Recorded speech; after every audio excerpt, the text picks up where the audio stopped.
लगातार 5 सालों से भर्ती का इंतजार कर रहे कैंडिडेट्स को जब वर्ग 3 का नोटिफिकेशन देखने को मिला, तो कहीं न कहीं एक झटका सा तो लगा, क्योंकि सिलेबस बहुत ज़्यादा चेंज हो चुका था।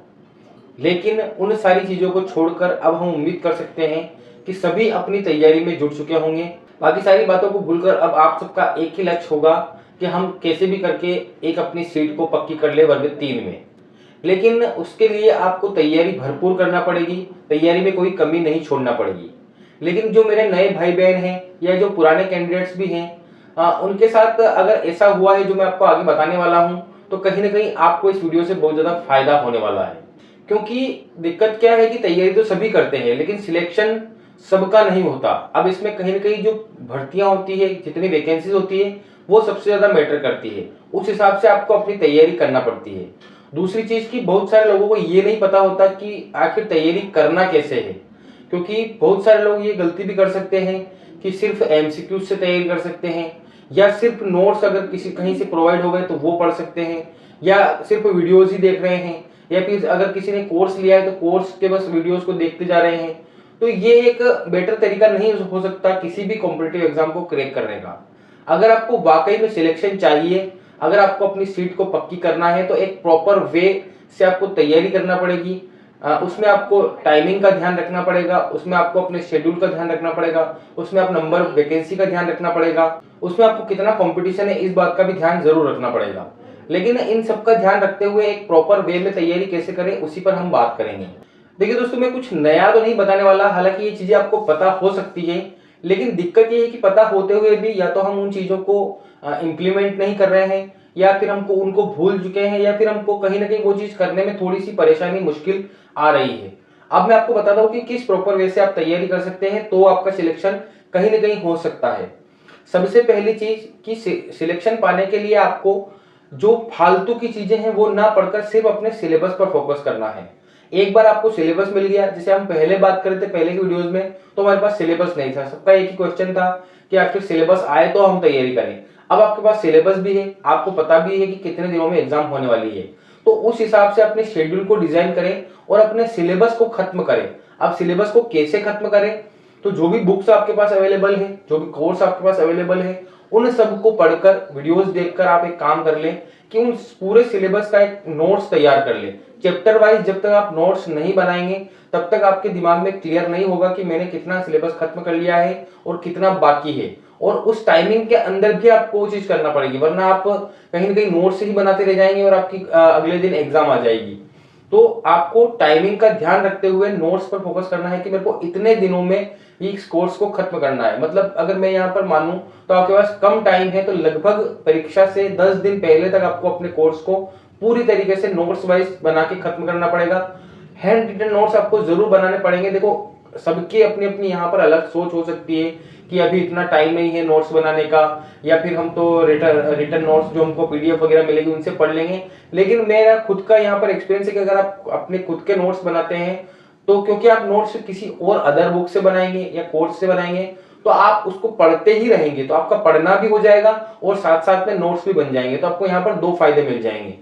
तो आपका टारगेट यहाँ पर यही होना चाहिए कि जो हम सिलेबस हमको मिला है उस सिलेबस को हम एग्जाम से 10 से 15 दिन पहले खत्म कर दें।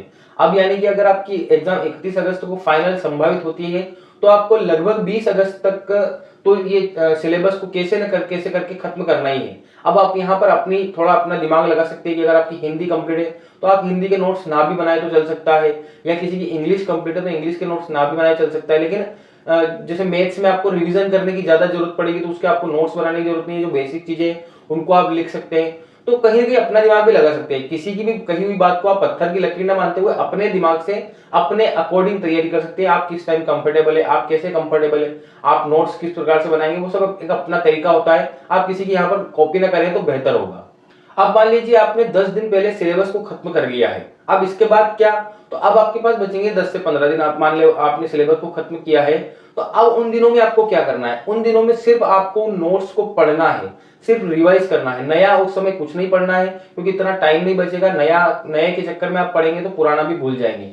तो जितने भी आपने नोट्स बनाए हैं, जो भी आपके पास पीडीएफ अवेलेबल है, उनको सिर्फ पढ़ना है, रिविजन करना है। आपको रिविजन जितना आप करेंगे उतना आपको इसमें फायदा होने वाला है। देखो, पीडीएफ जो हमको प्रोवाइड होती है और जो कंटेंट हमको प्रोवाइड होता है उसमें पूरा ही कंटेंट हमारे काम का नहीं रहता है, क्योंकि सिलेबस बहुत लंबा चौड़ा होता है। हमको कितना पढ़ना होता है ये हमको एक लिमिट डिसाइड करना पड़ती है कि हम कितना डीप तक जाएंगे, क्योंकि ज्यादा डीप क्वेश्चन नहीं आते हैं और बिल्कुल बेसिक क्वेश्चन भी नहीं आते, एवरेज लेवल के क्वेश्चन एग्जाम में बनते हैं। तो हमको ये फाइंड करना होता है कि हमको कितने लेवल तक उस सिलेबस को पढ़ना है और उसी हिसाब से नोट्स भी तैयार करने हैं कि इतना पढ़ूंगा तो मेरा काम हो जाएगा। अब सिलेबस को खत्म करने के बाद आपको रिवीजन पर फोकस करना है, लगातार रिवीजन कीजिए।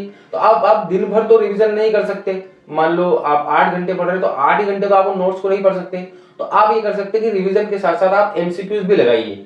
जैसे ही आपने एक चैप्टर को खत्म किया उसके एमसीक्यूज ढूंढिए, उसके एमसीक्यूज लगाइए। आप कोर्स में लगा सकते हैं, यूट्यूब पर अवेलेबल होते हैं, कहीं कोई बुक है अगर तो। और होगा क्या कि अभी जो वर्ग 3 के हिसाब से अगर हम बात कर रहे हैं तो अभी आपको स्टार्टिंग में बुक्स नहीं प्रोवाइड होगी, चाहे एमसीक्यू की बात करें या थ्योरी की बात करें। अभी स्टार्टिंग में आपको बुक्स कोई प्रोवाइड नहीं करेगा, करेगा भी देख सही तो वो पुराने सिलेबस की होगी। नया जो सिलेबस आपके पास आया है इसकी जो अगर आप स्पेशल बुक चाहते हैं तो वो बुक आपको प्रोवाइड नहीं होगी। लेकिन लास्ट के दिनों में जब आपके पास 10-15 दिन बचेंगे तब तक बुक्स भी तैयार हो चुकी होगी, मार्केट में आ चुकी होगी। तो आप चाहे तो उस समय एमसीक्यू की बुक्स खरीदकर उसमें एमसीक्यू लगा सकते हैं। एमसीक्यू की कोई टेंशन नहीं है, एमसीक्यू बहुत प्रोवाइड होते हैं, वहां से आप एमसीक्यू लगा सकते हैं। तो लास्ट के दिनों में आप सिर्फ आपको रिवीजन पर फोकस करना है और एमसीक्यू लगाना है। तो इस तरीके से अगर आप तैयारी करेंगे तो कहीं ना कहीं आप अपने सिलेक्शन को पक्का मान सकते हैं।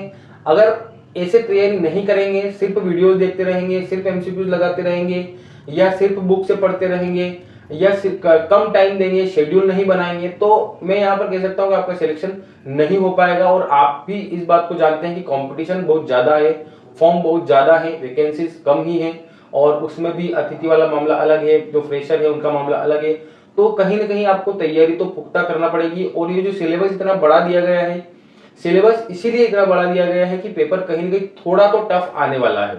क्योंकि जब लिमिटेड सिलेबस होता है तो आप ये सोच सकते थे कि अरे यार ये चीज तो आउट ऑफ सिलेबस हो गई, लेकिन आपको सब कुछ ही दे दिया गया है।